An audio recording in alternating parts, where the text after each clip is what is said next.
What's going on, guys? This is Damien from the Lookout, and I'm here with the president of Coffee Club, Cell himself, or also known as Bryce.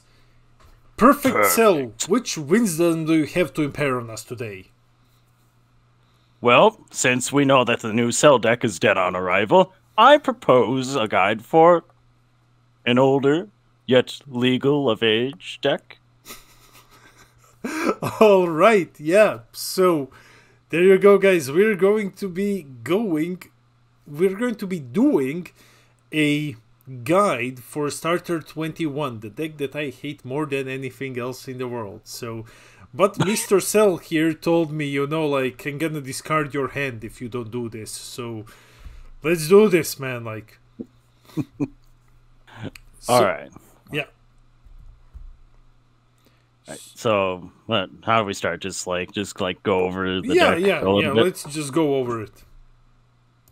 All right. So, to understand 21 and her interests, you have to understand how she functions.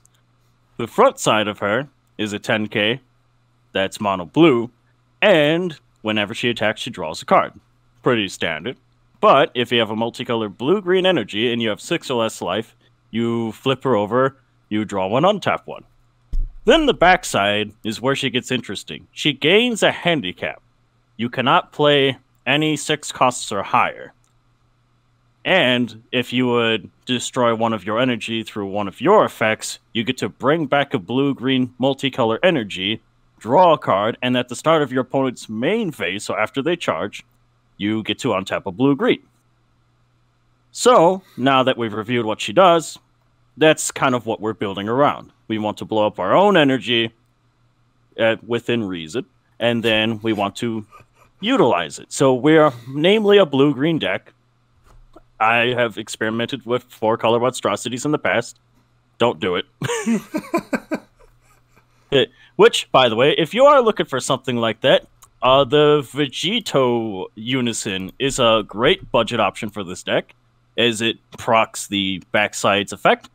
Which happens is that you would get back the energy with the Unison right away, and then you would trigger the leader to get back a blue-green from your drop, which then, in that effect, you get to ramp 1 energy every turn. So they have to get rid of this Unison. Alright, so yeah, 1 energy per turn, that's a... Yeah, like you said, you've tested out various abominations. Yeah. Yep. Yeah. Okay, so that's what the leader does. So, for those fortunate enough who haven't encountered this deck at regional events and stuff, what's there is a combo that you're basically doing now that the newest promo came out. So yes, yeah, can you Android 21 Trading Places. It's a 1 cost 4K. You don't care about that. You care about the utility. The utility is at the end of your turn, you get to place a blue-green multicolor energy to your drop.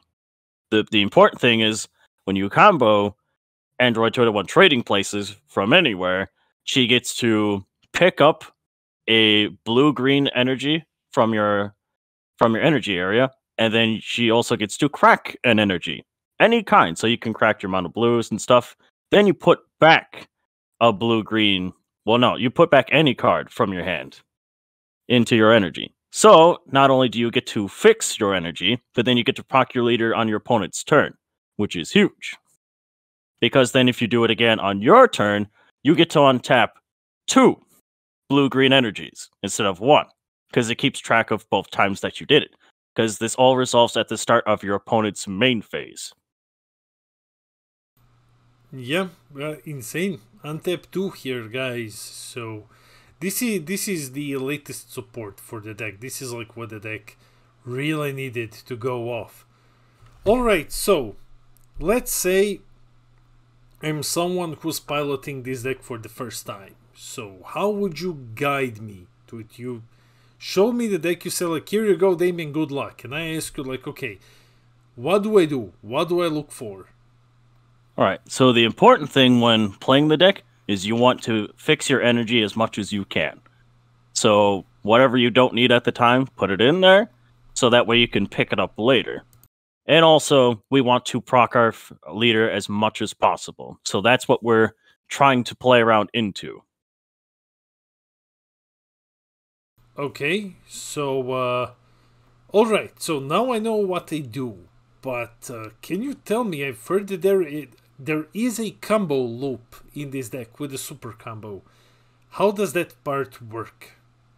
Alright, so with the super combo, you can use cards like trading places and so on and so forth to trigger your leader, put back the super combo from your drop to your energy. Then what you do is you would use something like Master Roshi or Zeno Super Combo to pick it up from your energy, and then you can use it.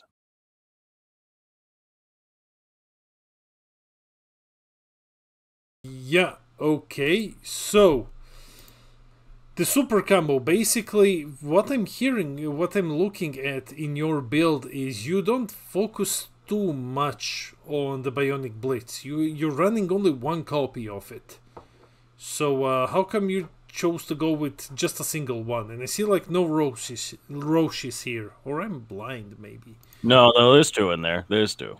Aha. Okay, yeah.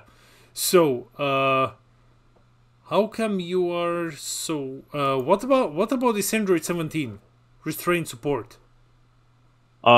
Restrained support is nice for threatening to kill any battle card they play without barrier every single turn, and it's another way to awaken, and it's a 20k they just have to deal with. Okay, okay.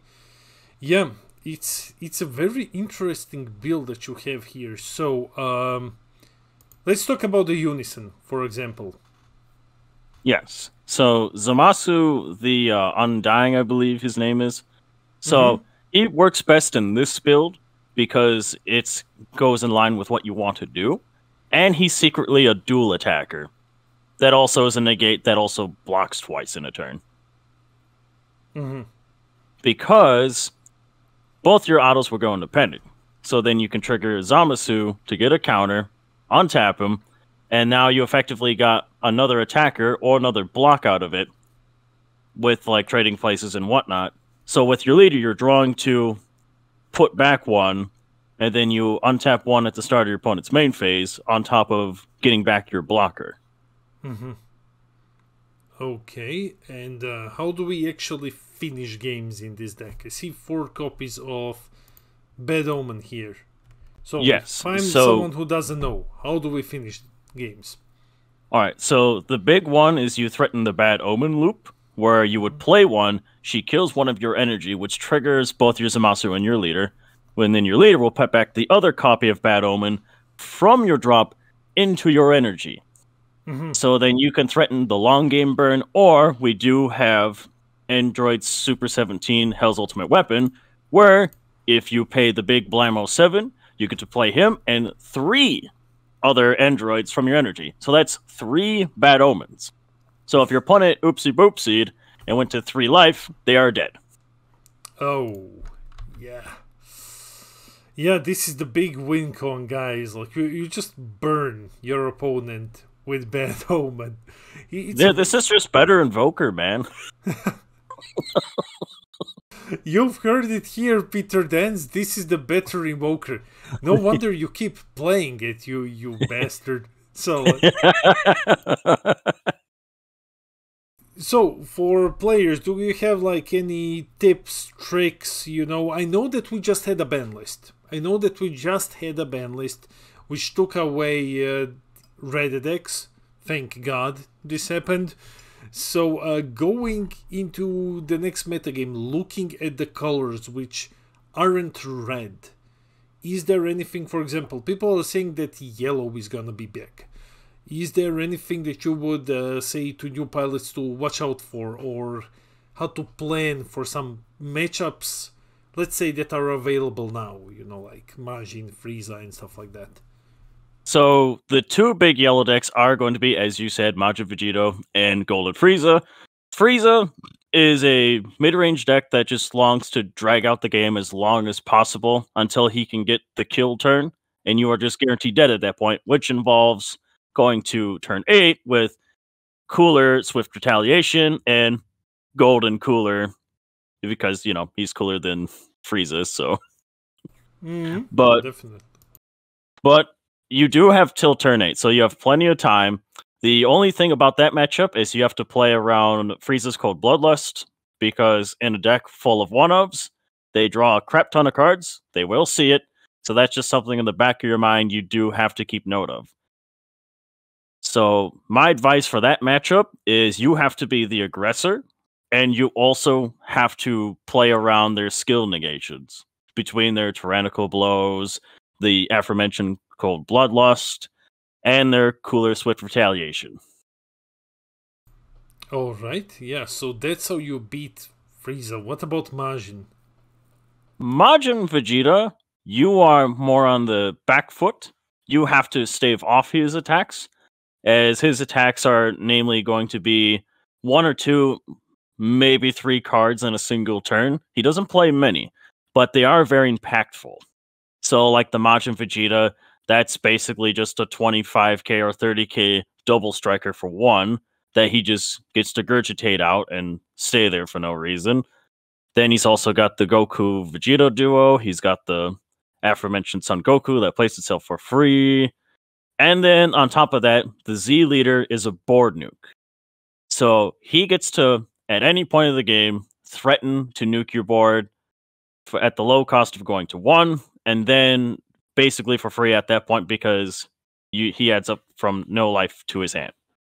So what I would do is you want him to be forced to do that, because then once he goes to 1, you just go bad omen, kill you on the spot, just like your pride. Yeah, like, so yeah, that's how you beat like the 2 decks that a lot of people are talking about. So considering the bans, you know, and considering the upcoming cards, how do you see this deck performing in the upcoming metagame? I mean, obviously better than Cell, but yeah, absolutely leagues beyond that. She will do very well. The only thing is it's entirely up to the pilot. So if you make one misplay, that could just end up killing you on the spot. yeah. Because one misplay in this game is basically a death sentence. But in her, it's extremely bad because you tend to have a lot of bricks in your deck because you are blue-green focused, and you want to see your blue-greens immediately turn 1, no questions asked, and just keep seeing them. So that is something to watch out for. That's why you see a lot of people play more than 2 copies or 1 copy of Bionic Blitz. Full disclosure, this is just an experimental list. My list is subject to change every format, so. Yeah, but it's an experimental, but it's a cool list. So, do you have any other things that you would like to go over regarding the deck? Or do you think we've covered pretty much everything? A nice little interaction you get to do is the reason why I run the Pink Truck Super Combo, is you can threaten with the Measureless Strength to kill any creature at instant speed if you even have 1 energy open. It is a bit of a 2-card combo, but it'll do the job. Say you have either the Super Combo or Measureless Strength in your energy and 1 is in the drop. Doesn't matter which one it is, as long as one of them is there. So what you do is you do trading places to go ahead, crack off the energy, pick up one of the 2, then you put back the other one into your energy, and then you can use Zeno or Master Roshi to pick up that missing piece back to your hand. So now you have both of them, you have triggered your leader, and now you get to use Senzu Bean or that super combo, the Pink Truck one, to untap 1. And then if you're at 2, then you'll have to do another one. But if you're using Zeno, then you should have enough. And then you get to kill their guy on the spot. For 1 card. Well, 2 cards, rather, but still. Yeah, man, that's a crazy combo. Okay, that's cool. I haven't seen that so far. So, yeah. Yeah, that's definitely a cool combo, man. Yeah. Yeah. And that's why I like my super combos are kind of wonky, is because I like the interaction of manipulating my energy, as blue players do, but in a way that is interesting, because then it also gets around the hate pieces with Zeno because he just picks it up and then puts it back down. Whereas the pink truck does untap 1 and therefore is susceptible to peel off the cunning and such. Yeah. All right. So, yeah, that's a wake combo, guys. Yeah, so if you wish to play Expert 21, now you know how to do it, basically, and what to watch out for. So, yeah. And if you're looking ways to beat the self-control deck, there's a myriad of ways, but namely, it is Graveyard Hate. If you can mess around with the drop to make sure they can't put back a blue or green card at all times, then that really hampers their game plan. It forces them to play very unoptimally. Dark Broly players will know this because we have bullied them in the past. Okay, so, how would I mess with the drop area? So, which cards should I, if I'm playing against this deck, which cards should I keep in mind to try to mess with their drop area, try to prevent them from just recycling key things? Yeah, so Toa Twisted Sister is one, where she gets to shuffle back 1 or 2 cards from their drop. There is Dark Broly, the Demon Realm Ravager, who just straight up warps 1 from their drop. It's namely a black specific thing that does that, but there are some colorless options that all decks get access to, namely Twisted Sister. Gotcha. Okay, so the way to beat this deck is basically mess with its drop. Okay. Yes, that is a big way to beat it. The other way to beat it is just be relentlessly aggressive. Okay, because the nature of the deck is you'll have a bunch of multicolors, and multicolors, for the most part, have a 1-cost combo. Let me tell you something what you're not doing against the aggressive decks. Living. Yeah, it sounds like that, man. Like, it really sounds like that. Okay, yeah, guys. Folks, nothing is more miserable. More miserable than losing the dice roll to Red Sin. It is awful. They will always have all 4 super combos. They will always have the 2 8-drops. You are just dead. Well, luckily you don't need to worry about Red Sin for, like, what is it? 8 days and it is gone forever. Oh, thank God. It only costed me my new cell deck. Oh, yes. So today, guys, today was a day of revelations. Like, we've had the president of the coffee club, Bryce, here. Now you know that Lookout is funded by Perfect Cell. I consider this a vast upgrade over the Magenta. Sorry, boss, but you know what's it like. So yeah. So Bryce, before we conclude the video, do you have any shoutouts? Well, obviously to you, but also to DBS Deck Planet, as they are the lovely folks that have the amazing deck building website. And of course to the community itself, because you guys are just the best. Some of it's cursed, but you guys are the best. Yeah, so there you go, guys. Well, this is the deck. This has been my lovely guest, Bryce, the Perfect Cell. And yeah, this has been Demir from The Lookout, and I'll see all of you in the next video. Ta-ta!